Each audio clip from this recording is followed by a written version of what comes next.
वाराणसी के चोलापुर थाना क्षेत्र से एक दिल दहला देने वाला मामला सामने आया है, जहां अवैध संबंध के शक में एक पति ने अपनी ही पत्नी की बेरहमी से हत्या कर दी। आरोपी ने पहले मफलर से गला घोंटकर पत्नी की जान ली, फिर पहचान छुपाने के लिए ईंट से सिर और चेहरा कुचल दिया। हत्या के बाद आरोपी 100 को घर से करीब 25 किलोमीटर दूर कैथोर गांव के एक बगीचे में ले गया और सूखे बाजरे के ढेर में छुपा दिया। रविवार की सुबह जब शव इलाके में मिला तो सनसनी फैल गई। पुलिस ने त्वरित कार्रवाई करते हुए सोमवार की सुबह आरोपी पति प्रदीप मिश्रा और गुड्डू मिश्रा को गिरफ्तार कर लिया है। आरोपी के पास से हत्या में इस्तेमाल मफलर, खून से सनी ईंट, मोबाइल फोन और ऑटो बरामद किया गया है। पुलिस की पूछताछ में आरोपी ने बताया कि उसे पत्नी के किसी अन्य व्यक्ति से बात करने पर शक था, जिसको लेकर आए दिन विवाद होता रहा। शुक्रवार को हुए झगड़े के बाद उसने हत्या की साजिश रची और रास्ते में वारदात को अंजाम दे दिया। महिला की पहचान हाथ पर बने टैटू से हुई, जिस पर PL और GP लिखा था। आरोपी ने अपना जुर्म कबूल कर लिया है और पुलिस आगे की कानूनी कार्रवाई में जुटी हुई है। फिलहाल इन सब पूरे मामलों को लेकर पुलिस का क्या कुछ कहना है, आइए सुनते हैं। थोड़ी श्योर हो रहा है, पीछे एक बार बताइए।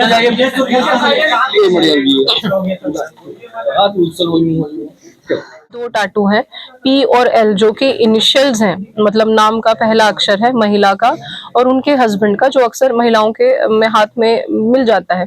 P से प्रदीप है, उनके हस्बैंड जो कि अभियुक्त हैं, और L से उनका नाम था। उसी से हमने तलाश गश्ती जब जारी की और पाया कि मिसिंग महिला है एक ऐसी, और आसपास पूछवाया तो पता लगा कि जो एक चौबेपुर की मिसिंग महिला है, उनके हाथ पे भी ऐसा टैटू था।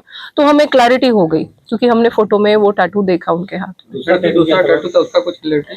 हाँ, दूसरा टैटू था उसका भी GPL था।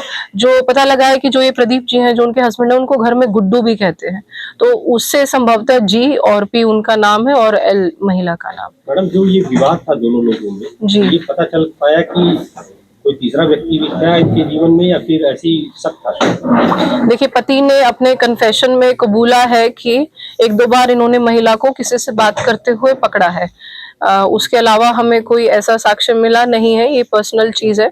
पर ये जरूर उनके दिमाग का शक ही था, और क्योंकि उनकी बड़ी हिंसक हिस्ट्री भी है, इनके ऊपर 7 मुकदमे हैं, 307 में पहले जेल भी जा चुके हैं, तो इस प्रकार से उन्होंने अंजाम दिया और कन्फेस भी किया। विवाद की एक वजह एज फैक्टर भी था क्या दोनों के रिश्तों में?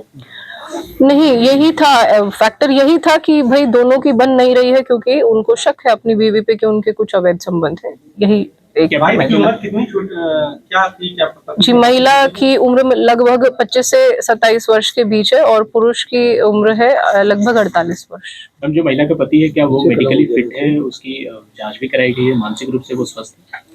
जी, अभी उनको पेश करने से पहले मेडिकल तो होगा ही, लेकिन ऐसे उनकी कुछ ऐसे मेंटल इश्यूज की हिस्ट्री अभी तक पुलिस के फॉर्मली नजर में नहीं आई है, लेकिन वायलेंट नेचर है क्योंकि उन पे इस प्रकार के मुकदमे पहले से है। पहले बहन के यहाँ जब झगड़ा हुआ, ऐसी कौन सी बात हुई जिसके बाद के बाद ही बहन के यहाँ गए थे? झगड़ा चौबेपुर में हुआ था, ये चौबेपुर के लोग हैं, सोनभरसा गांव है। उसके बाद ही ये अपनी बहन के घर इनको फ्राइडे को लेकर गए थे, और फिर बताया इन्होंने कि हमारे यहाँ से मतलब चली गई हैं, हमारी बहन के घर आई नहीं है हमारी वाइफ। तो इस प्रकार आप लोगों ने जानकारी दी है कि बहन के घर पर भी इनसे झगड़ा हुआ है, बहन तो किस बात को लेकर झगड़ा हुआ था, कुछ जानकारी? देखिए, जो पूछताछ में है यही सामने आया है कि इनका अक्सर इन्हीं बातों पे थोड़ी तू मैं लगी रहती है कि आप किसी और से बात करते हैं, या फोन में उन्होंने नंबर भी देख लिए होंगे, 1-2 बार बात करते हुए पकड़ा भी है। तो वही झगड़ा एक्सटेंडेड था कि बहन के घर भी गए हैं, वहां पे इनकी ऑटो भी गई है, मिली भी, हमें फोटोज वगैरह भी मिले हैं। झगड़े का मोटिव सेम है, जो अवैध संबंध है वही ऑटो में ही किया है। ये मफलर से इन्होंने औरत का गला घोटा है, उसके बाद लेकर वो उस स्थान पर गए हैं। ठीक है, थैंक यू।